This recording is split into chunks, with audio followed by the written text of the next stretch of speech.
Welcome back. And just the usual stuff. Just interrupt me and also the online people. So let me start with a reminder after 2 weeks. I guess we need a reminder. So I defined the notion of post at some point, right? As a category with all finite limits and all exponentiations and the subobject classifier. And then we showed that for any small c, the category set to the c is a topos, right? We constructed the finite limits, kinda, pointwise, then that weird subobject classifier with co-sieves, and also that weird exponentiation, right? But whatever. So this guy is the category that we know. All the objects are functors from C to set, morphisms or natural transformations, etc. So we saw this. Also, I said something about its propositional version where you don't care about the constructions, but just the truth value. And it was 2 to P, right? So this guy is just a poset, 2 is just 0, 1. By this, I mean just all functions from P to 2, order preserving, and this is just equivalent to all the, say, upsets, upward closed sets of this, and with just the inclusion. Okay, that's a very weird notation, so maybe this, right? I'm sorry, I'm not remembering this one. So P is A poset? Yes, it can be anything. So in particular, it's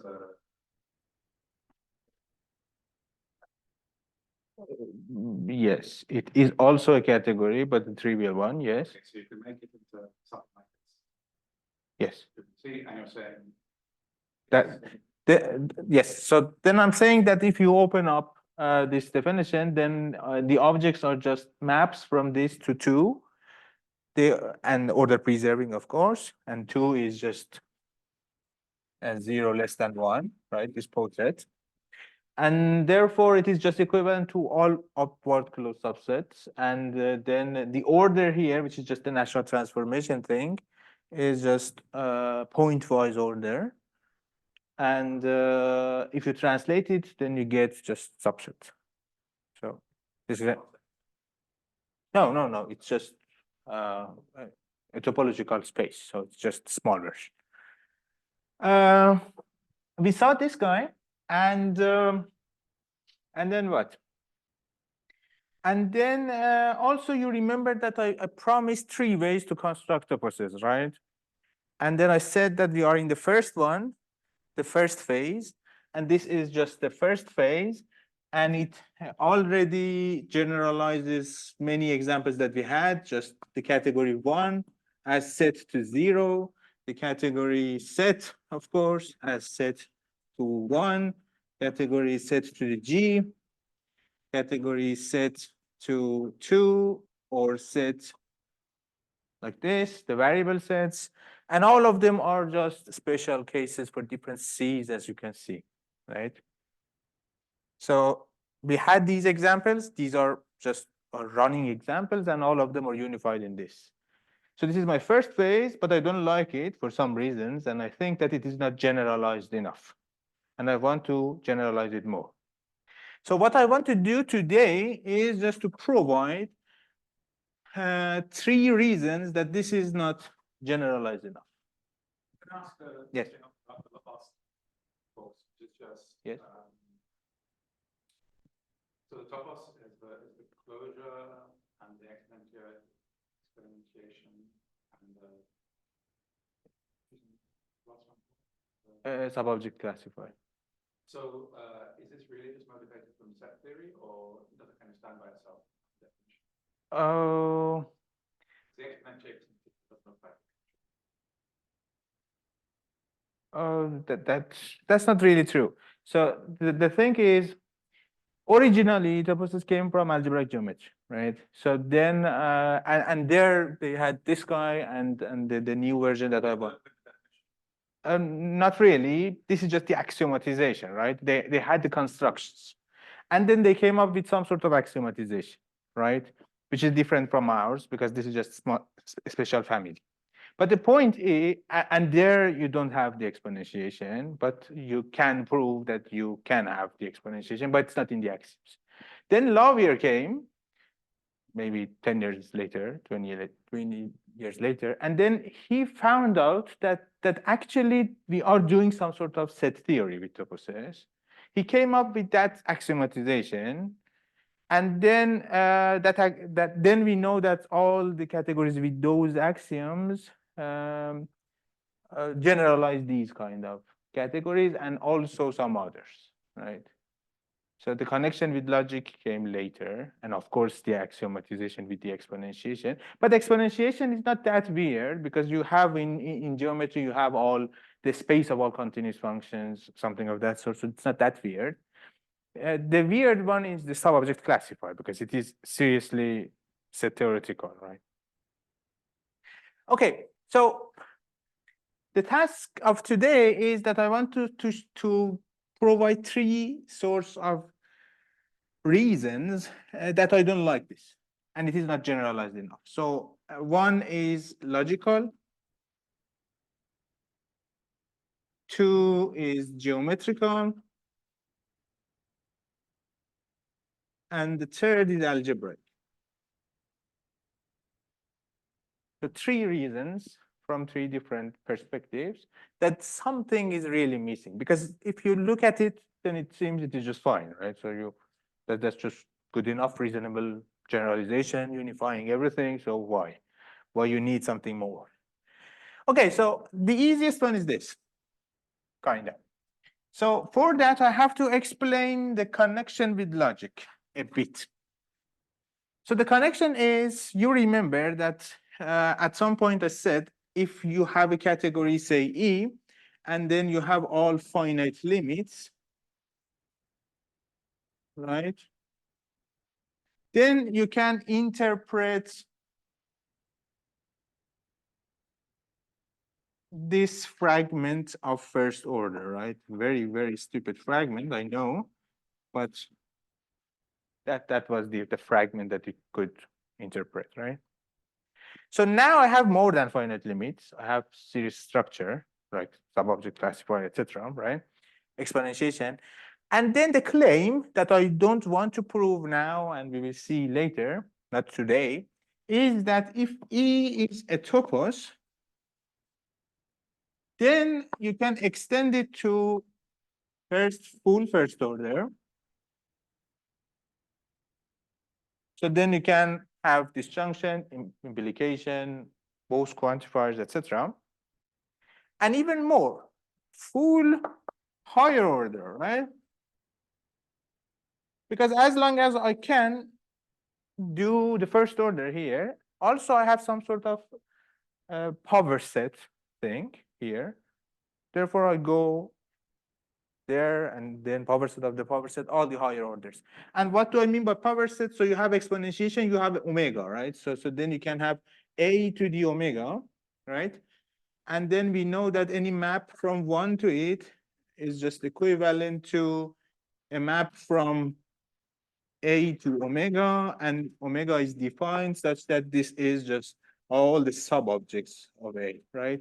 So any element here is a sub-object of A, therefore I have the power set, right? This is my power set of A. So, and, okay, so I have all the higher orders. But the point is that, sure. That's a very good question, but this is just some sort of, it depends.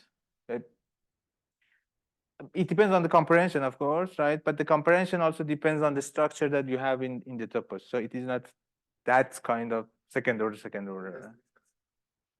Yes, but remember that if I change it to set, then this is just really full second order, right? So we are in the realm of more powerful second orders, not the weak ones.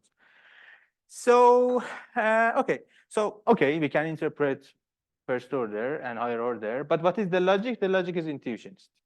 That's the thing. At least it is intuitionistic. Of course, it depends on E, right? But the logic is always at least intuitionistic. Sometimes it is classical, sometimes it's not. It's not. So of course I cannot explain because you don't know how to interpret the things inside the topos. So that's a promise that we will see later, that it is at least intuitionistic. But I can cheat and do something else to show you how it works. So let's say that my C is just a power set, is a poset, and then I have set to P as my topos, right? And so if you want to interpret, say, not first order, but propositional, but full propositional language here, so you have to go for what? For one, right?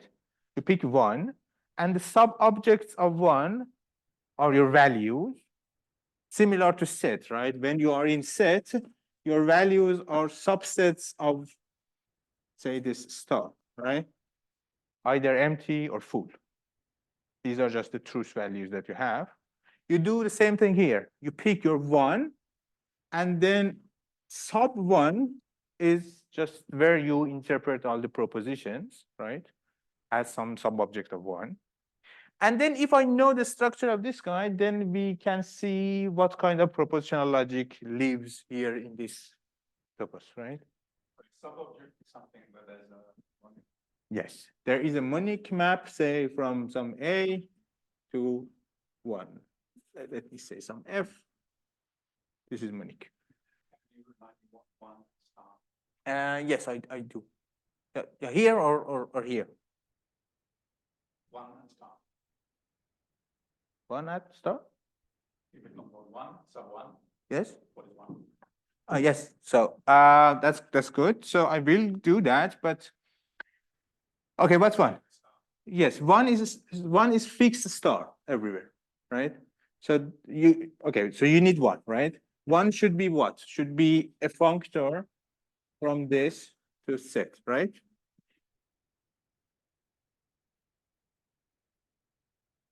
It's an object.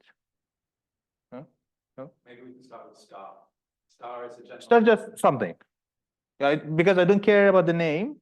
So it could be just singleton 0, singleton 1, because all of them are equivalent. So I don't care. I put star, right? The point is that it is a singleton, and I don't care about the name. Let's go back to one. So now, what is one? One is the terminal object, right? And what is the description here of one? So you need a functor from this guy to set, right? Because one is an object here. An object is a functor. Right? You're pointing at the whole. Yes, yes. This is my category now. And one object here is this, right? And what is one? One is just the constant star, right? So one of any P is a star. One of any map is just the obvious map from star to star. The identity star. Watch. Yeah. A star is some fixed. Yes, singleton, say. but it's not built into the language exactly. You can choose whichever singleton you want you're doing, and it doesn't matter. Technically, there is no language here, right? So it is just my meta talking, and right. Okay. But yes, let's assume that it is always 0 fixed, right? So this is my one. And if you go for the sub-objects of one, these are my values, right? And if I understand what this guy is, right? What are the sub-objects of one? Then I understand what is the propositional logic of this topos, right? If I interpret the propositional things here, then what happens? Right?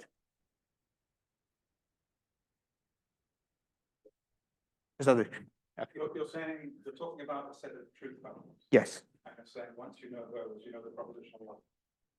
Kind of, yes. So I'm not sure what you mean by that. Okay, that's good. So let's say that we want to really interpret our propositional language, right? Language inside a topos E, right? There is some category E, some topos E, and I have a propositional language. Language is outside.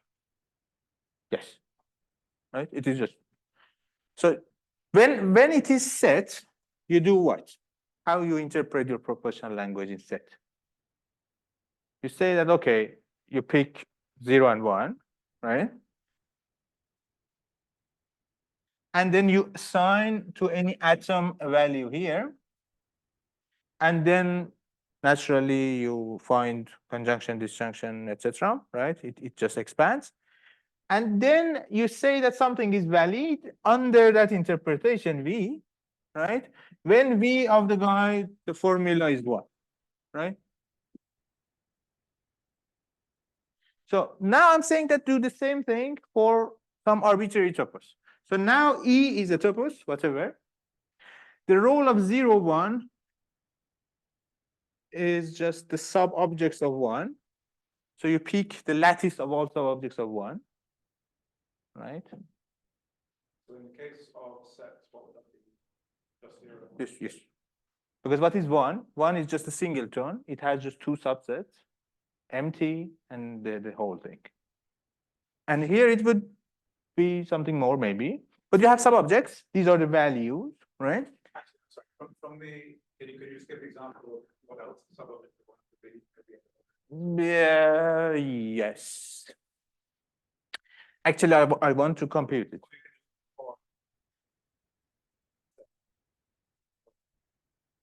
No, I want really to compute that. So yeah, it will come. But the point is that you have this, and then to any P you assign something, and then you expand it somehow that I'm not saying, right? And then if the so this is your valuation, and if the valuation of a formula is the full sub-object, this sub-object 1 to 1, right? Because for any object there are many sub-objects, right? 1 is just a full one. What is the sub-object? It is a monic, right? It's a monic from some A. Sub-object of X is what? Is a monic from A to X, right? So what? Yes, it's the whole picture. So then the full one is just identity, right? You pick everything. So if it is the full one, then you say that A is valid under this V. And then what is the logic really? It is just a set of the formulas that always valid, that are always valid under all V. That's really the logic, right? Okay. Is it clear now? No? Not quite. So what is not clear? Which part is just not clear? The whole So what can I do then?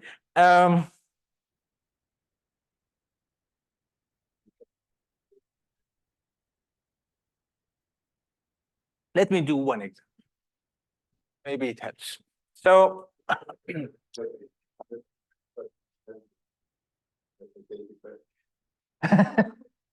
it fine or not? Uh-huh. Or maybe a explicit plane. Like if you wrote, because sometimes it's hard to remember what was being proved or shown. At least that's what happened to me at the proposition. Okay, so let me first start with one concrete example, right? So the concrete example is this. So let's say that I have this post-it P, and I have set to P, and this is my category. And then the first question that Neil asked was that what is 1 here, right? What is 1? And we saw that 1 is just a fixed functor that maps everything to the singleton stuff, right? 1 is defined. Okay, 1 is just, okay, whatever. So 1 is what? It should be a functor, and the functor maps any P, any object here to the singleton set, and right, so there is just one map from some P to some Q, and then it maps that one map to the identity over star, right?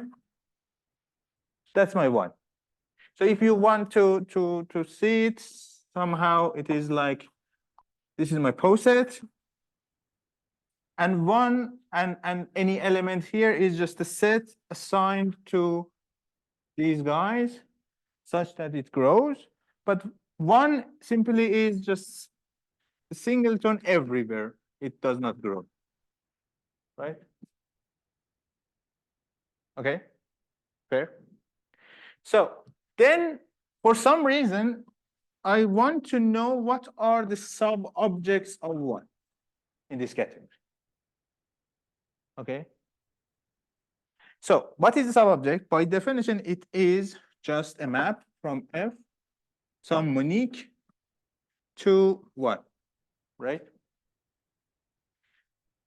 And I didn't really prove that, but sub-object simply is in this category. So whenever you have a note, when you have set to C, to some C, say, and then you have some F here, then what is the sub-object E of F with some Monique? Technically, it's a point-wise thing, meaning that for any object A in C, you pick a subset of F, right?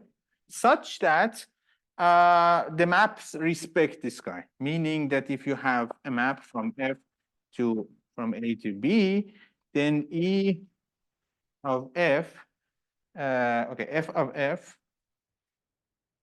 goes from F of A to F of B. And what I'm saying is that you pick E of A here and E of B here, but you don't do it in a random way, right? So F of F must map this guy into this, right?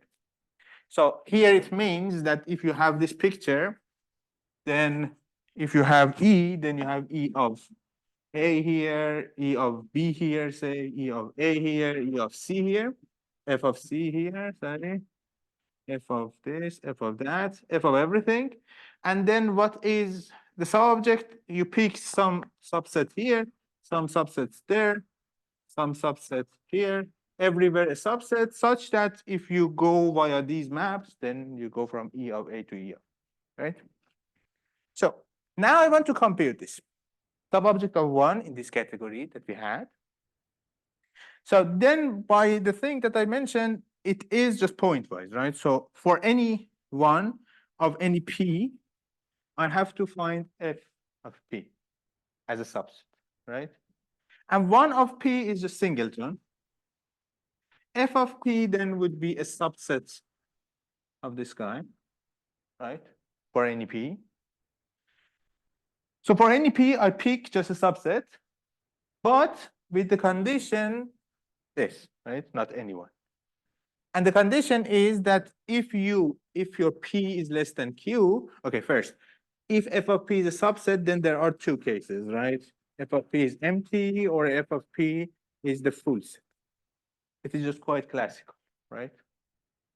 But then you cannot choose F of P as each of these guys randomly. It should be consistent. And consistency is this, that if P is less than Q, then there should be a map from F of P to F of Q.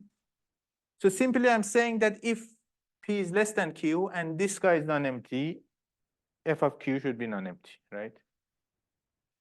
Because then this is star, this is star, and I need one star here to go there, right?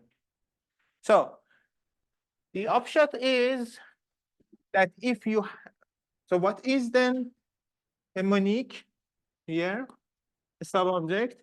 It is simply, if this is my thing, right? So for any P, you pick star or empty, But if it is a star, then it remains a star, right? So then I'm saying simply that it is just an offset, right? Any sub-object is simply an offset of this, right? So if you ask what is sub 1, it is 2 to P as a lattice. All the offsets. Okay. So then, for instance, if my P is something non-trivial like this, 2 nodes, 1 order between them, then what is the sub-objects? The sub-objects are what? Are offsets here, right? So if it is 0, 1, then it is the full thing, the empty. These are the usual values. And then also 1. You have a new value. This is the value that it's not true now, but it will be, right? And if you have more complex P, then you have more values, more sub-objects of 1. So now what I'm saying is that, okay, since I have, I computed my sub 1, then now I can interpret propositional logic here, right? How? I would say, okay, so for any atom P assigned, so this is an atom, this is not an element here, so let's say Q. For any atom Q, just assign one offset, right? And then now you can cheat because you know the structure here. You can see that what should be the conjunction and disjunction, etc. So conjunction should be just the intersection of two, the union of two offsets, right? And the implication, which is just the non-trivial one, but this would be what? This would be the set of all the elements in, say, P, such that for any y bigger than x, if y is in U, then y is in U. Right? So that's just the usual intuitionistic implication. And then you have to check that it is really an implication and it is. And then etc. Right? So what I'm saying is this. In this special case. Different from the classical implication. Yes. So when you say so when you say you end up with intuitionistic logic, it's because of this choice. No. Because this is just one example, right? It does not explain the whole thing. What I'm saying is two things. One, if you have a topos, not just this one, then if you compute your sub 1, it is always a Heyting algebra. Always you can interpret the propositional language as long as it is intuitionistic, like here. Two, sometimes it is not Boolean. Sometimes the Heyting algebra is not classical, like in this case, for instance, because you don't have the complement of this guy, right? The second part you can see in the example, so that's fine. The first part, I didn't say anything, right? The right thing is that I pick one E as a topos. Then I say that I prove that sub 1 in that topos always has the structure of a Heyting algebra. It has the conjunction, disjunction implication, right? Here you know it because you computed the offsets, right? So you know what is this structure. But I'm claiming that always it is there. And in particular, you haven't said how. Exactly.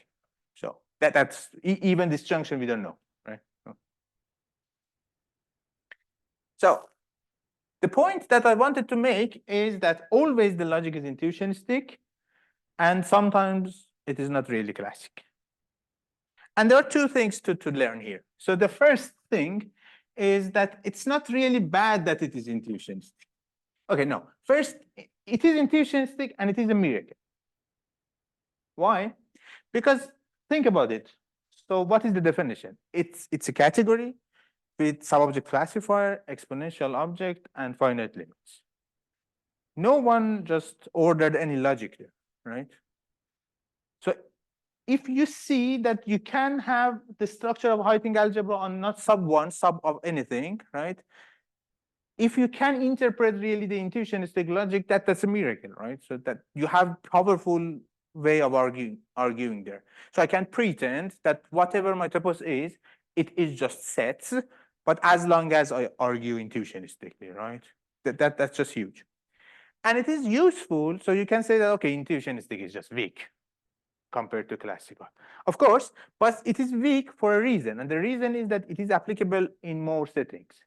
So you can apply your classical in set, but here you can apply it here or in any other category like this. And these are truly natural things in nature, in natural mathematics. So you can see it in say, geometry, right? These categories. So I can pretend that all geometric objects, in some sense, all of them are sets, but I have to argue intuitionistic. This is one. The second thing is that it is not classical. And I promise to deliver a machine to prove independence. And of course, independence for the classical ones are the main ones that we like, right? So that's bad. Because I don't have a machine to produce classical toposes, at least yet. Right? We have just one example, one way of construction, and that is not necessarily classical. Right? Sometimes it is not. Is it possible to say what the general definition of the junctification is? Here or in general topos? In general? No. Disjunction, I can say something, but of course I cannot say anything about the implication. That's hard. So yes, it is not classical, and that's bad, right? There are some cases really here that is classical, and one of the best examples, it's set to the G for any group. This is always classical. It is Boolean. And how do I know that? So let's compute sub 1 here, as we did there, right? What is sub 1? So what is 1? Any object here is what? It is a set with some action of G. So 1, you can compute that 1 is actually again the singleton, and the action is, of course, clear, right? So because you cannot change this guy, the trivial action. So what are the sub-objects of 1? They are subsets of this, but then you have to also consider this G, meaning that the subsets that are closed under the operation, right? The action. So doesn't matter because here you have always this and empty, and both of them are just closed under the operation, right? So I have just 2 sub-objects here. There's no more. This is kind of true for any x. So if I have some x and the action here, so then the sub of that is just the subsets of x closed under action, right? Under the action, under this action, right? And everything has a complement here, right? Because if I have a subset that's closed under the action, then the complement is also a subset that's closed under the action. So I have always the complement. So that's the reason that it's Boolean, right? The logic here it is classical. At least you can see it here, right? So the logic, the propositional logic is just the usual logic of sets. So you cannot see the difference. Yes. So G is an object set to the G.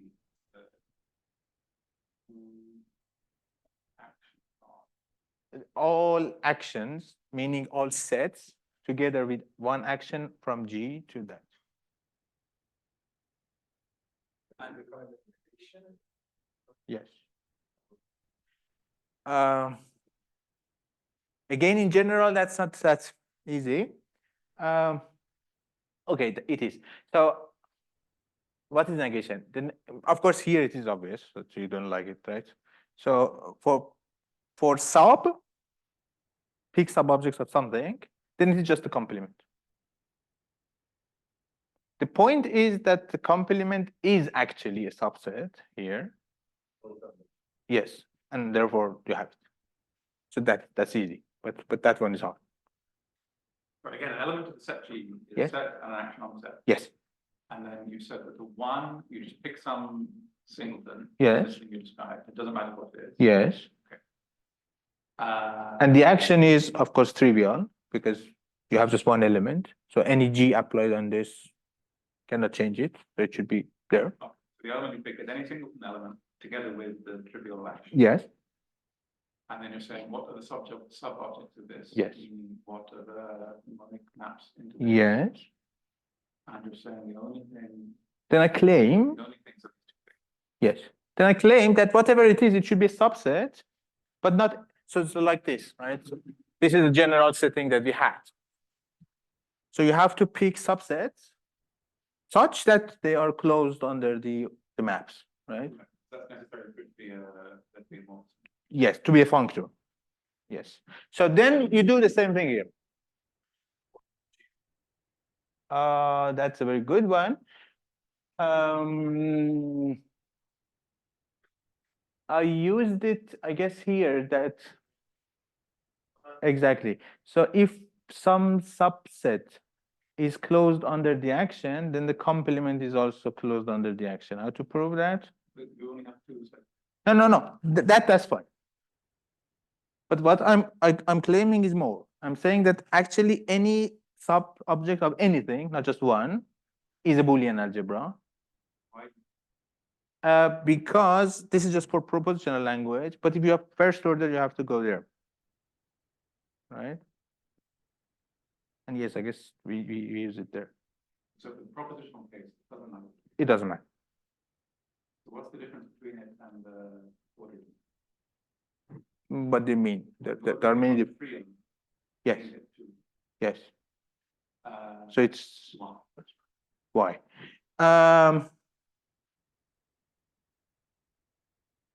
Because I can change. You know. Yes, kind of. Yes.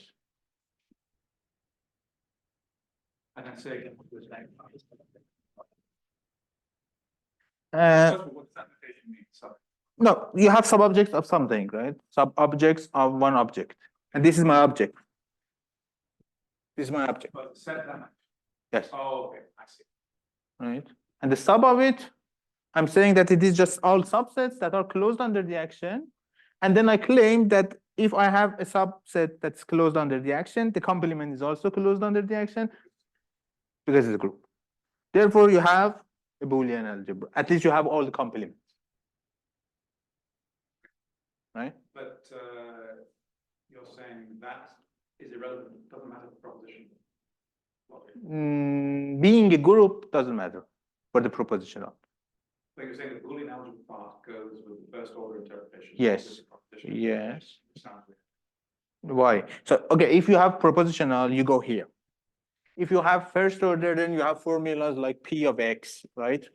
And then the interpretation of this is a sub-object of where X comes from. And therefore, you have some universe M, and then you go for sub M. Therefore, it matters, right? Okay. Is it too naive to think of these sub-objects as forming anything algebra? They do. Yes. It's a correct. Yes. Yeah. But more than that. So of course, all of them. So that could be a theorem that maybe at some point they prove, right? That if E is a topos and X is an object, right? Then sub X is a Heyting algebra. And since it is a Heyting algebra, always I have this junction, conjunction, etc. We here that I didn't prove.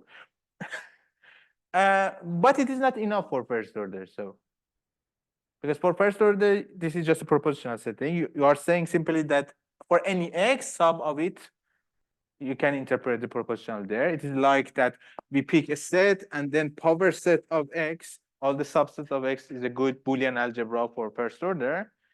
But for proposition, sorry, but for first order, you need quantifiers, and quantifiers goes from one set to the other. So you need more structure. That's not enough. Okay. Sure.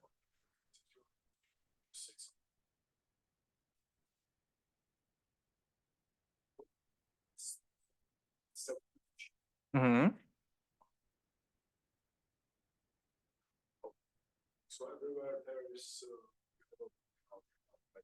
Yes, always you have a Boolean string. But it can happen that the sub one is a Boolean algebra, but Yes. sub X is not. Yes, like if you have M, for instance, here, a monoid. Yes. And in that setting, it corresponds to the thing that in like classical logic, you always have like from the powers set Boolean algebra, you always have like a nice morphism to the 0, 1. So you don't, if you're doing like classical first order logic, you never consider doing it on like power sets of Boolean of Yes. Yes. because you can just Yeah. have it 0, 1, but Yes. generally you cannot do that. Yes. Okay. Yes. So that's why the propositional and the first order logic kind of like may behave differently. Yes, because one refers to more things, more all the objects, not just one, and therefore, and it is possible that we have different behaviors for these two guys. Tautologies need not to be tautologies in the first order setting, right? If it is intuitionistic, then it is always everywhere. But what we are saying here simply is the logical thing. That let's say that you have the logical theory and you can prove A or negation A for any sentence A, but this does not mean that you have it for any formula A. They are different things. Right? It doesn't imply really. So there are millions of examples that you can construct that you have this, but you don't have the formula. If I prove in the propositional setting, or if it is true in the propositional setting, Yes. Yes. Does that follow that I have excluded middle for sentences in the Exactly, because you have restricted excluded middle. You have this excluded middle for sentences. You don't have the full of. And therefore, it means that the natural Boolean topos is actually the topos where all the sub-objects are Boolean, not just sub one. Because then it means that I have the closure under, being formula. So free variables are allowed, if you like. Right? Okay, so what? One thing that I have to mention also is that so I said that this guy is Boolean, right? And therefore we have actually a family of Booleans. So that's good. But the point is that it is just very restricted, as you can see here. It's Boolean, it's just sub one, it's no different from set, right? It is just very basic. So I imagine that the best generalized machine that if I have for Booleans at least, then I can get any Boolean algebra, or at least any complete Boolean algebra as sub one, not just this. So this is just instance that this is restricted. Maybe for proving independence for many things, I need more. However, this is the first one, not in this form. This is the first form of forcing ever. So in forcing literature, it's called the permutation models for obvious reasons, right? Because you have permutations, right? So you have permutation models, and they used it to prove the independence of the axiom of choice, and it predates the Cohen forcing. And of course, because it is easy, right? So you can work with this, and it is just set to something. You don't need any generalization. It's already Boolean, etc., right? And the main idea behind the proof is simple. So you have symmetries, you have action, you have always the symmetries, and then everything is canonical in set theory. You can pick it, right? Except where you have the axiom of choice, because it says that you have to choose, and there is no canonical way to choose. And then your choice may not be invariant under the action, right? So that's just a very clever way to prove that the independence of the X option. These proofs were on in the theory before. Exactly, because you have to be powerful enough to change them, really. Yes, exactly. Okay, so now let me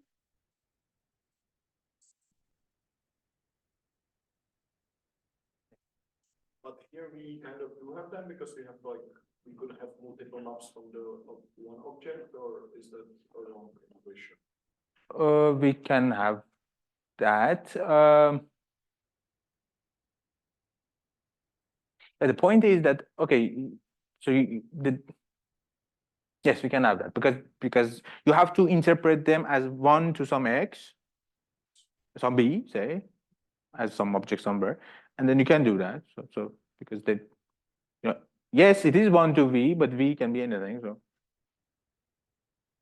So does that mean that? So okay, so think about the construction of the topos, right? So there is no say v hierarchy here, right?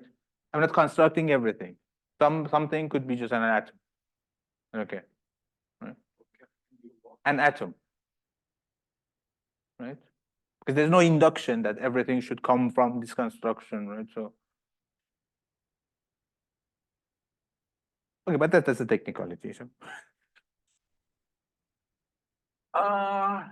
okay, so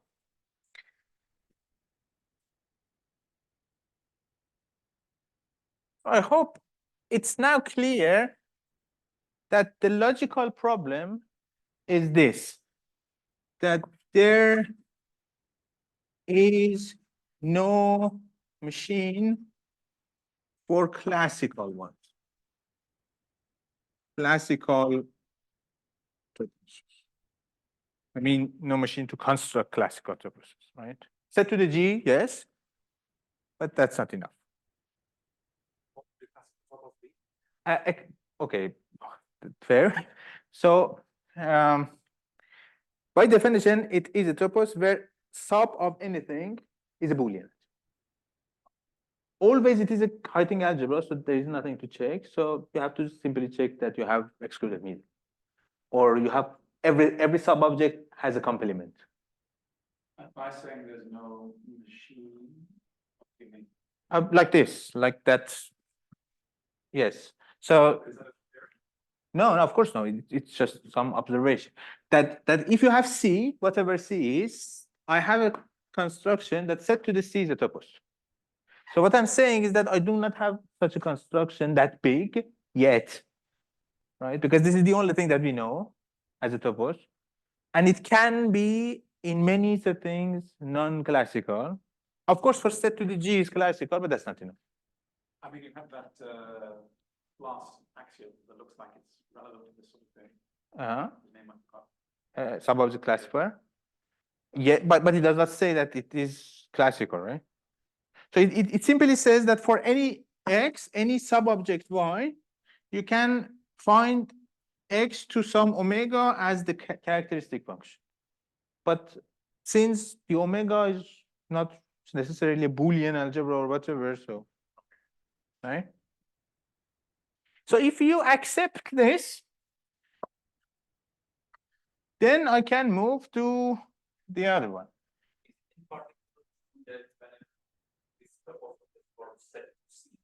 Takes up one, and it turns out to be a Boolean algebra, and it is always something like power of something like power of two.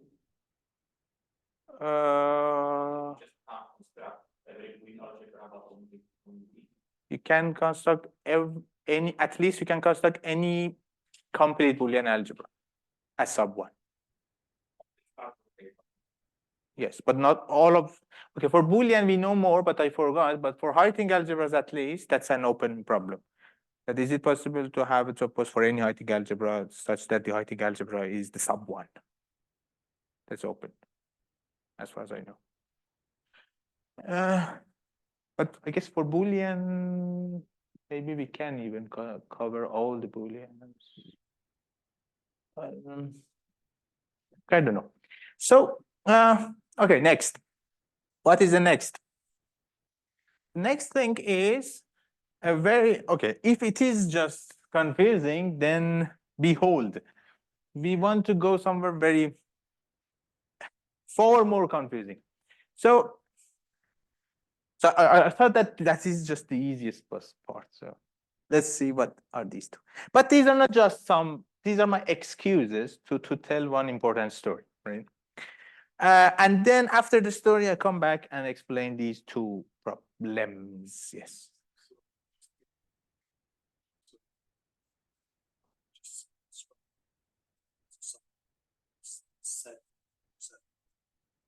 No.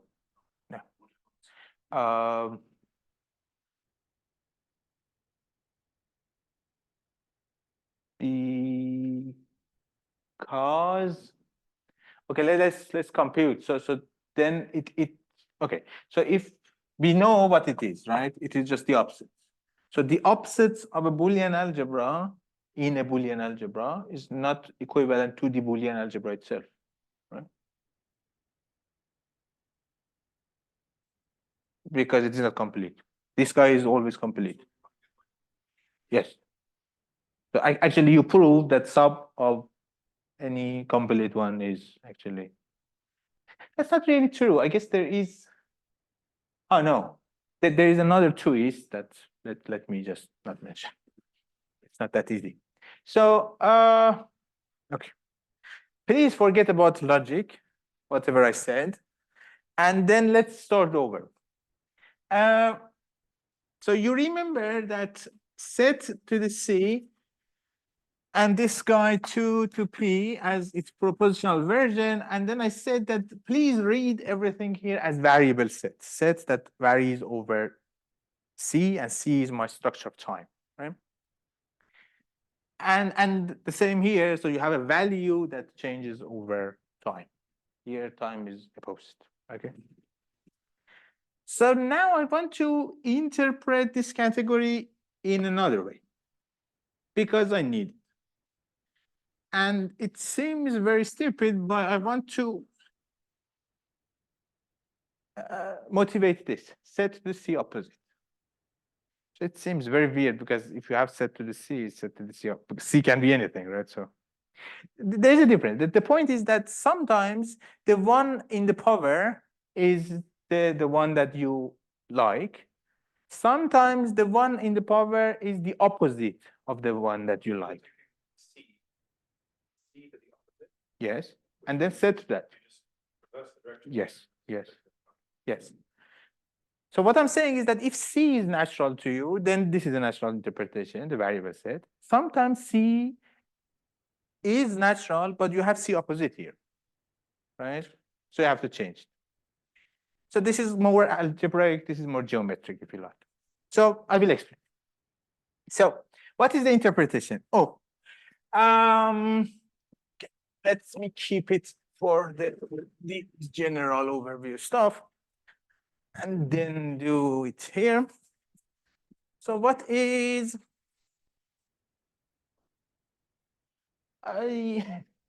yes, because I don't like it. Yes, because of this. Yeah, but then everyone should go there. So, and I don't need it really. So, okay. So, what is the interpretation? That is beautiful. So let's say that I have C. This is my category C. I have my objects A, B, the maps, etc. Right? Let's interpret C as a category of simple objects or simple spaces. Simple in some informal sense, right? Let's say that we are doing geometry, right? So then the simple objects are just the affine ones, the linear ones, the flat ones, like R squared, whatever, right? And then non-simple is just a manifold, right, with some curvature, for instance. Or you can say that these guys are finite sets, and then the wild ones are infinite sets. Or they are finitely generated algebra, but then you have all algebra, right? So in some sense, you have some simple objects that you claim that you understand somehow, right? Let's start with those objects. And then you have morphisms, and these morphisms are the morphisms that you accept. So I have to say that there are real cases that you have objects, say the linear objects, like flat objects, or R squared, etc. But then you are interested in the morphisms as, say, continuous functions, and sometimes in differentiable functions, right? So there are different cases. So you actually choose your maps as well. Okay? My question, how to construct more complex objects from these objects?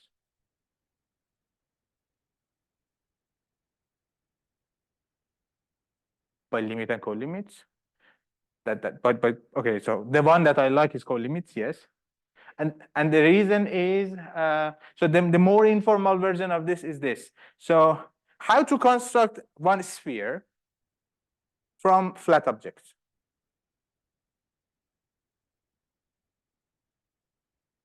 Huh?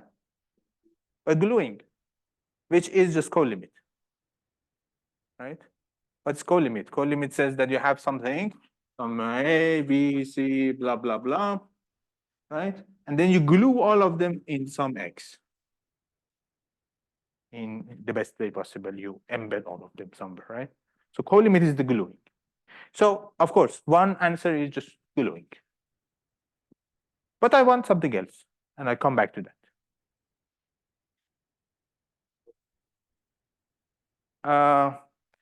Union is a co-limit. That's one example. Yes, yes. But you can glue also things, and that's just the quotient. Co-limit is the combination of putting together disjunct and quotient, right? And that is just gluing, right? You put two things together, and then quotient says that these two are equivalent. Should I ask you? Why not? Why not? Yes, of course I can. So let's say that you have, say, in the category of topological spaces, and you have 0, 1, and also you have 0, 1, and you have a discrete 0, 1. Is it good enough? Oh, why not? Whatever. So that is just inclusion, the same inclusion, right? What's the co-limit of this? It is just a push out the guy here such that blah, blah, right? So what is the guy here? If you want to construct it, you see that you need to put these two copies together. But you have to make, okay, so let me do it. So you have this plus the disjunct union, right? The problem is that you don't have the commutation, right? Because this 0, 1 goes here, that 0, 1 goes there. So then you have to glue these two together up to 0, 1s, right? So like this. So this is that 0, 1, 0, 1, right? I glue these two together and these two together. And then put the guy here. And of course, I'm gluing just as little as possible to make it commutative. Therefore, it is the best one. Therefore, blah, blah, right? So gluing is co-limit. That's fair to say. No. Okay, as far as I know, amalgamation is something algebraic, really. But at the same time, so it is important everything is monique there.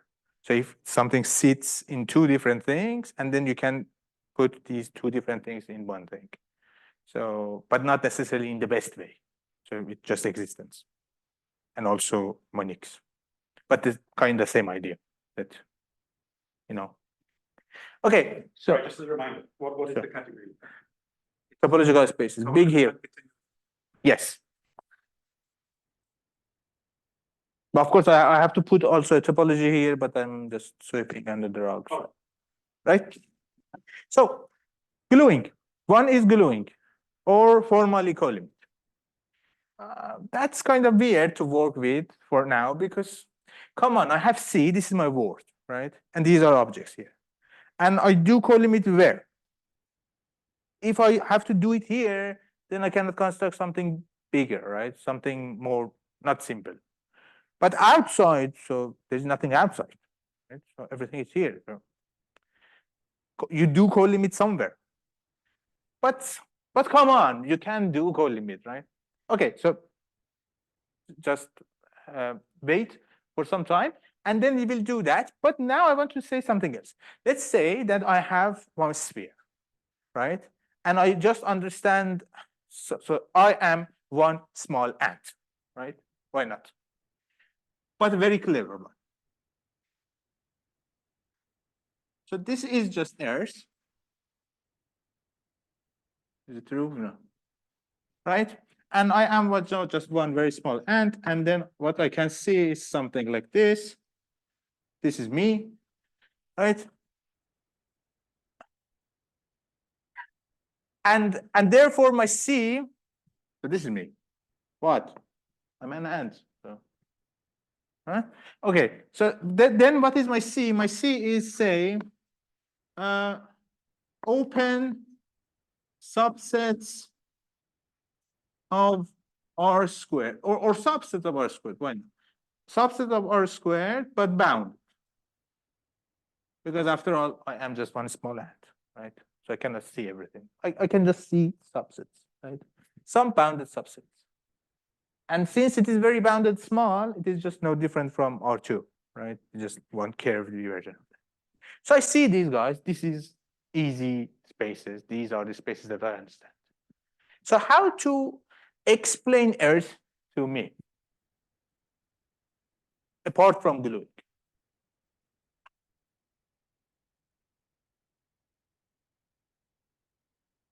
Huh? Any idea? Right. Okay, so since I'm just very local and bounded, I have only bounded information, right? I can see here, there, I can travel, but I cannot see the whole thing, right? But who cares? Just encode everything in a functor. Like this. If index Earth is this. F Earth of, say, these are subsets, now some bounded subsets. F of U is just all maps. So continuous maps, all the functions, whatever. So what you like, it depends on the context. But all maps from U to Earth. All the local information, right? And it is a functor actually not on C, but on C opposite. Because if U is, say, a subset of V, and I have a function on V, then I can get a function on U by restriction, right? Therefore, the order is just converse. So then I have a functor. So it is fair to say that this is actually what me as an ant can understand of the Earth, right? This is the whole thing that I can understand. I'm collecting all possible local information into one functor.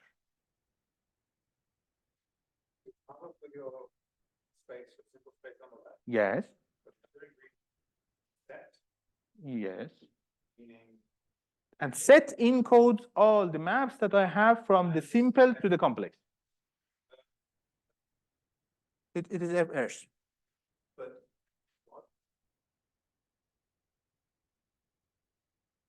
Oh, okay, and you set up all this language in functor for it. Yes, right? That's fair. So now what I want to say is that what if we live here in C and there is no Earth, right? Because it's just too big, we don't understand it. So that's fair to identify, that's the conceptual leap, that I can identify Earth with this functor. And then say something like this. that why not to read any functor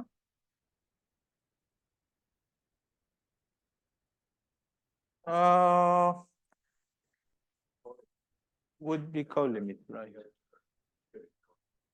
Yes. Yes. We have kind of. Yes. So oh no, in the topos we don't have it, yes. But in set to something C, then we always have it. But in these toposes we have it.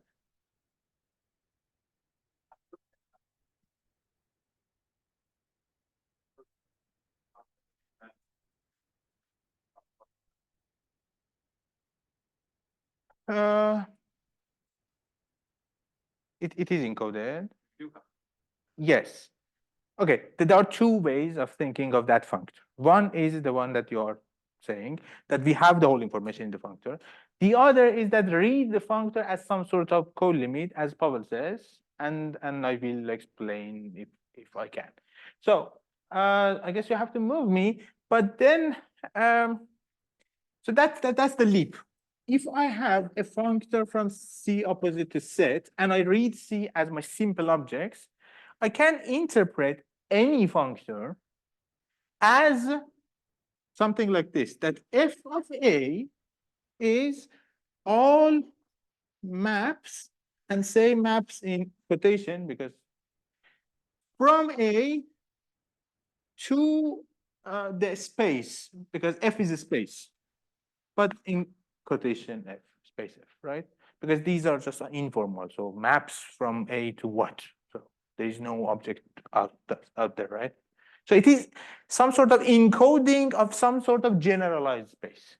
So simple space in C, these functors are generalized spaces. And f of A is just encoding all the maps that I look from one small lens that I have in C, or simple lens, into my big object. Okay? So, Are you defining something? no, I'm introducing some informal interpretation of any functor from C opposite to set. So whenever you have a functor, you can read it as some sort of space, some sort of generalized space. You say that, okay, my simple spaces are in C.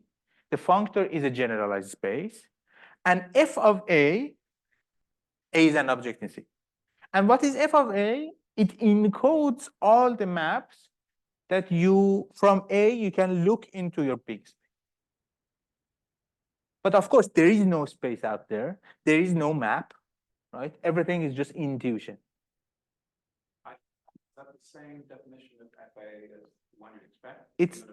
It's not a definition. No, you have functors, right? So FA is a set. F of A is a set, of course. How is that? Right? All. What does it mean? It means nothing, right? So I'm interpreting f of A as this.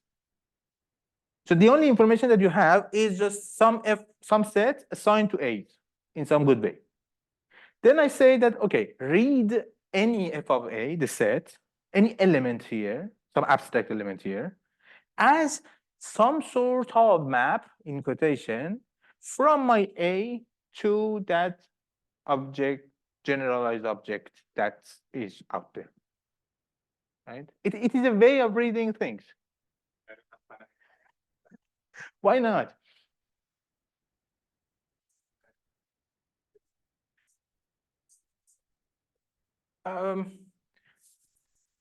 Say, okay, let's say that F encodes a generalized, okay, let's try. Generalized space that we don't know what it is, X, right? Then it is 2X, okay? But of course, there is no generalized space X, so no? Is it better? It's more like you want to cut the concept of X, and your axioms are that FAs should be Exactly. So when you say maps from A to X, you mean maps from members of A? No, I mean maps from A to X. It does not mean anything.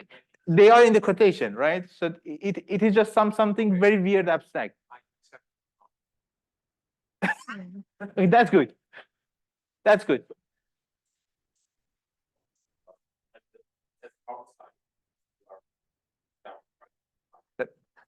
That's good. So okay, what's the problem? The problem is that what is X, right? Who knows? I'm saying that there is some sort of generalized space, but we don't have it. Like here, so you are in the exactly. So there is no X, right? When there is no X, of course there is no X in C. And what does it mean to have a map from inside C to some non-existent thing? Of course, it does not mean anything, right? In a formal way. But informally, you can pretend that there is some sort of curvy guy outside of your C, and your C is flat, and you look into it. Yeah, F is the map from your C of It is this. that really is just some amorphous thing here, yes. What this set? The word set. It's just a category of sets. So this is your F. Yes. And so A is going to be your little square. Yes. So it is some guy here. U. This is U. Some little square. Yes. The left-hand side of this equation. Yeah. Is your square drawn on there, right? The left hand side is this. Which one? This one? The left. Oh, sorry. It is F of U. This is F of U. That square. What do you mean by the naming? I don't get. F is a map. Your category to a set. Yes. And I defined it like this. Can you point to No. Because, okay, so what is A? Again. A was your square. Okay. Then let's do it here. So in the example that we had, right? This is my C, category C. This is just the big object airs. And then here I have U as just this square, right? So that's my U. Or if you like, with this terminology, why not A? And then what is F of A, right, in the picture? So the point is that you can map this guy to the big surface, right? You can go here via some function F. You can go there via some function G, right? And H somewhere else. If you pick all of these functions and put here, then it would be that's the big F of A. So it is all the possible shapes of this form inside the guy. Right? And the complicated part of the definition of functor is something like being Yes. So yes. So the functoriality here simply means that if you go from A to B to some bigger square, say, right, then if I have a function from F to somewhere else, then I can compose with this to have a function over the smaller one. So this is the only thing that. Okay. So that is my interpretation. Okay. So I can say some, okay, one example. Apart from this example that we had.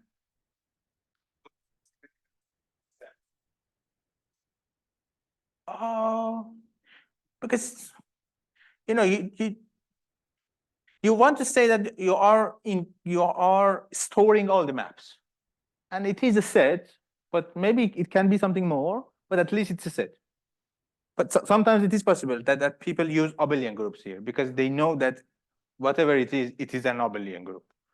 So okay, so maybe I have to say that the idea is that you have a category of some existent objects, And then via these functors, you can construct ideal objects, right? Generalized objects, something beyond your reach, right? And that sounds familiar if you know forcing, right? I'm constructing something. I have something, say you are in forcing, and you want to construct some sort of say some function to show that the pigeonhole principle is false, or some function to show that the continuum hypothesis is false. You have to find some injections, some bijections, some whatever, right? And usually you have it for finite many places. You have the partial assignment, but not the full, because the full does not exist. You have just the partial ones. You put your partial ones in C. You cannot get the big one because there's none, but functor gives you one. One example. So the obvious example is this. So let's say C is the poset of all subsets of N with the inclusion, right? It's category. But not all subsets, all finite subsets, right? Small in some sense. So if you leave here, if you are the ant here, you leave here, you only understand the finite sets, not infinite.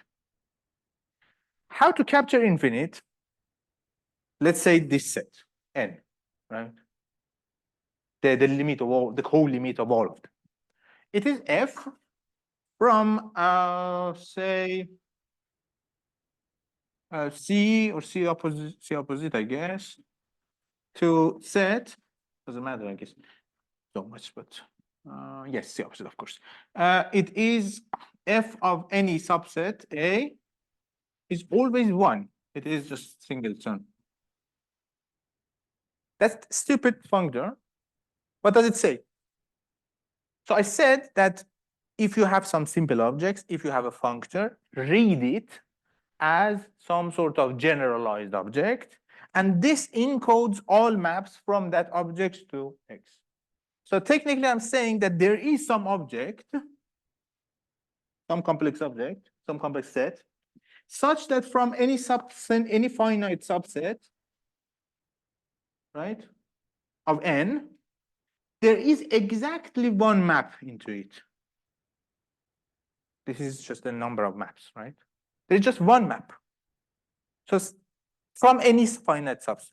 So you can have all the finite subsets in one set.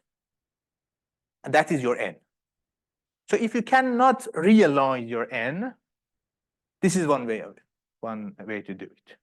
And it is kind of equivalent to the gluing. It's somehow like the union of all the finites. Definition of functor is you have a map from object to object and a map from object to Yes. You're mapping every object singleton. Yes. Every morphism to Identity. I cannot do anything else. Right? But maybe more interesting example is this. Because come on, you can say that, okay, now you are cheating because of course we. What? Theorem in what sense now? about the existence of new hypothesis object or something. Well, you said you can interpret the functor. Yes. Are you saying, are you going to say you can make In some sense, I can make it formal, but then that's just too complex. All right, but would it be saying you can make, I don't know, a new topos that has this as a first class object? Like this? Okay, so in this special case, you say that you go to set to the C opposite, and then there is some object there, some functor actually with some property in some universal way. And that guy is just the or N, say. Okay, so I guess I have just time to say something easy. Okay, one. Not you can say that that's just a cheating example, right? Because always we have the set of all natural numbers and finite sets, so that's just restriction by hand. So let me show some restriction which is natural really. So think of this propositional theory.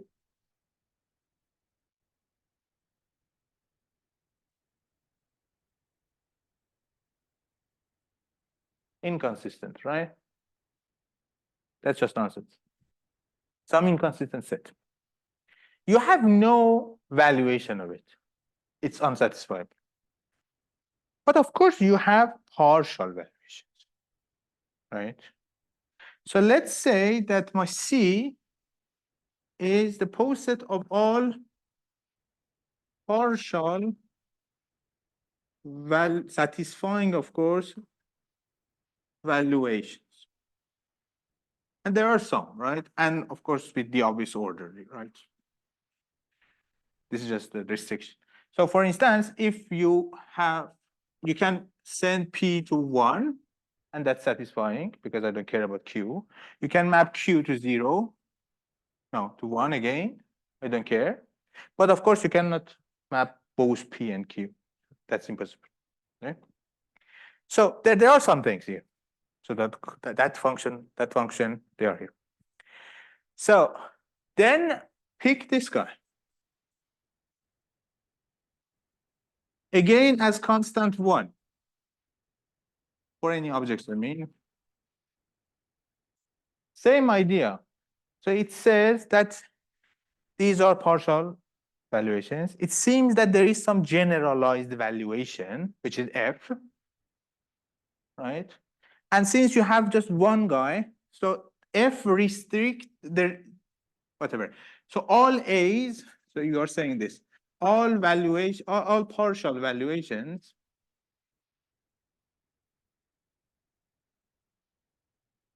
are restrictions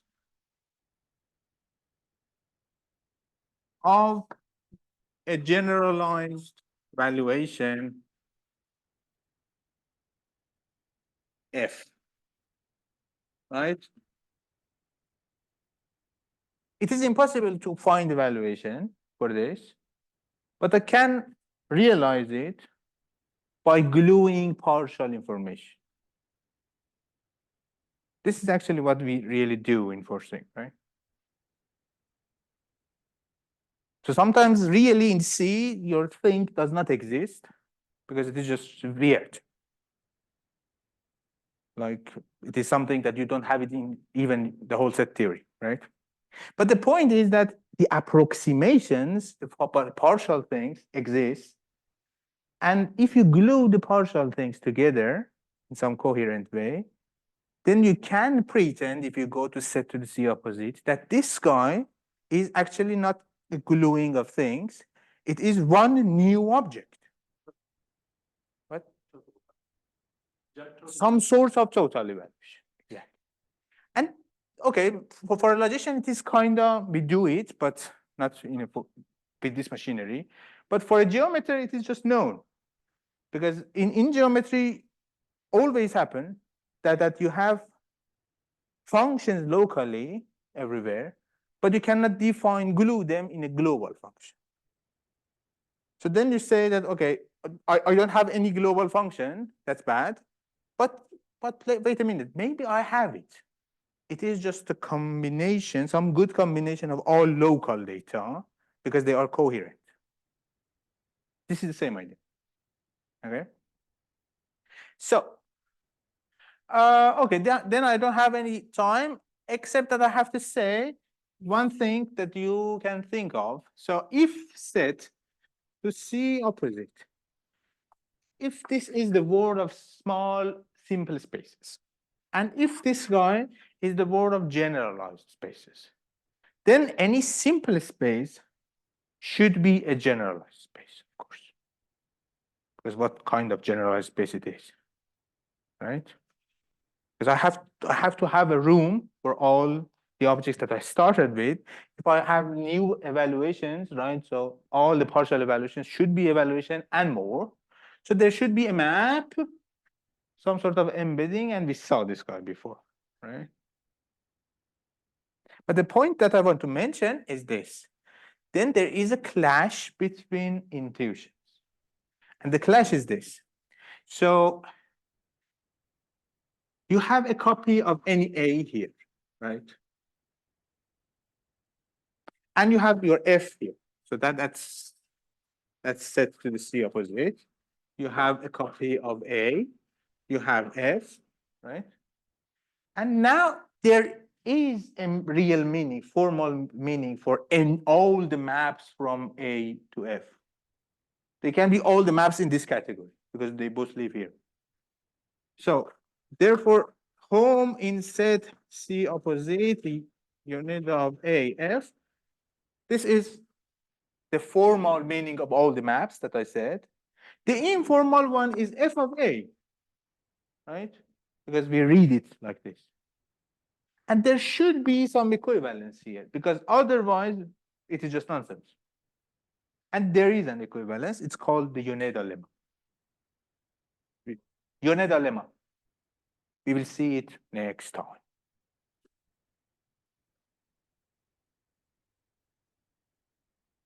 The name? Yes. Yoneda. Yes.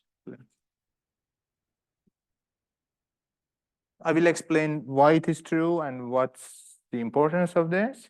But then the whole thing is just, so we have to explain something about the gluing later after this. And then I have to say that actually they are the same thing, which is kind of cute. And then now, at last, I have the power to say that what is missing in this picture, geometrically and algebraically, and then how to solve it, and at last, how to solve the classical thing, that the first problem that we had. So you can solve all of them with one sweep. So thank you very much.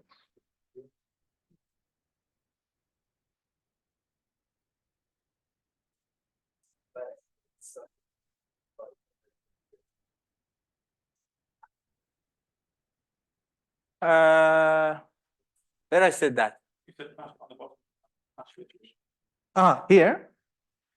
Yes. So the thing is that here you, I didn't say that I didn't like it, right? So the point is that.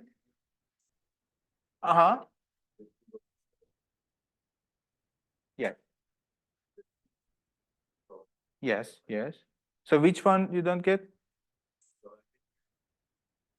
Because I didn't say that, really. Yes. So the geometric and the algebraic ones should be, weighted after completing the whole new interpretation of things, and then we see that there is something missing, really.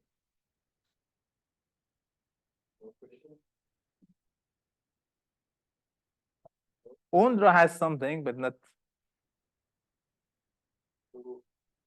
What happened with the partial evaluations? What's the point of the example? Like I have this unsatisfiable set. Yes, but I can generalize the notion of valuation such that this guy becomes satisfiable. Yes. Yes. Yes. But then the usual sat problem would be that can you realize things with the simple valuations or with generalized ones? And why the generalized ones are important? Simply because you can realize inconsistent things, and this is what we really do in proving lower bounds, right? So you want to show that if proof is smaller than something, then you can construct some sort of valuation for it. And that is the valuation in a very, smart suit.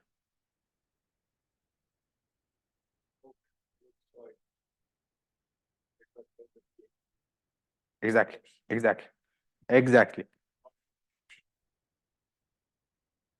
Yes. Planning to present independence in Zermelo-Fraenkel or also something in arithmetic? In Zermelo-Fraenkel, yes. In arithmetic, I have to prove it first and then present it, but I don't have anything concrete, so yes.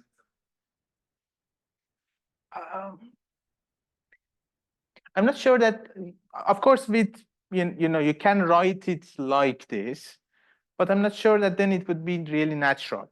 So the natural way is just to change the whole finite. You have to find the miniature version of the whole topos theory where sets and toposes change themselves to finite, the word of finite sets, just numbers, say. Then you can really talk about them. But the intuition, of course, is there. You can see it. Did you say that Yes. There is no problem, but it is just standard numbers. So who cares about that guy? You need non-standard numbers, right? Therefore, you need some sort of toposes that are non-standard. That's fine. But there are millions of problems that I don't want to mention, but except one maybe. And that one thing is that in any topos you have exponentiation, and that simply kills the whole bounded arithmetic. So you need something weaker but well behaved than toposes. Right?